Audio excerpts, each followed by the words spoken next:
Can we welcome up next, Phynne Belle, please? And let me know if am I saying that right, your name? Yes, that Brilliant. is correct. Thank you. Thank you so much. So I want to ease you in first with 3 haikus. Down feather, preen, silk, scale, indigo, descent, pray, murmur, murmur, dream. Down feather, shiver, ruby warble melts attune, slip, beak in mute joy. Fruta melosa, the sun nibbles your sweet skin, knows you are ready.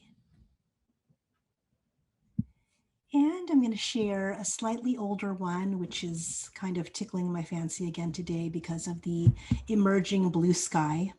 Excuse me. It's called Tinted in a Big Bang. The inception of everything we began as the very void itself. We do not understand yet why we swim downward and out, but we do heed the desperation in finding that very first breath. A single moment, asphyxiated, awash in all our past incarnations. The amnesia is reprieve. What do we do with the knowledge that we were always in cosmic attendance, each life a reset button, where we are surprised by the newness of it all? We believe in this miracle for a time of only becoming present. At the apex of the still fetal existence, we are shocked alive. We begin to mark in earnest upon its unmarred surface, paint in amnion what we see, carve down our impressions, to attempt to pull up the same memory later in almost exact form. We hold hope as we walk past ourselves, past this initial self, that we begin to mingle that point of our line with others, a midway meeting point, another new beginning. If I said that I see the conception of things as blue, will that call forward a primal part of you that understands and responds in kind? The beginning is blue, never white. No, nothing that devoid of color. In my mind's eye, it is an unending calm, a limitless expanse. It is the same promise found when I look up at the perfect time to find a periwinkle sky. In this blue, the future already teases, assured of its sunsets and only the rare ones.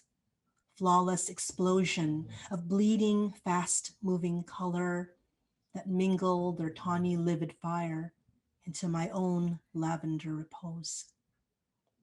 When the time comes and the last sunset washes me in her final colors, I do not dwell too intensely upon starting over, because isn't this what Genesis is? Not always the alpha in the progression of time, but the dawn of its own self-contained era, the omega of something else.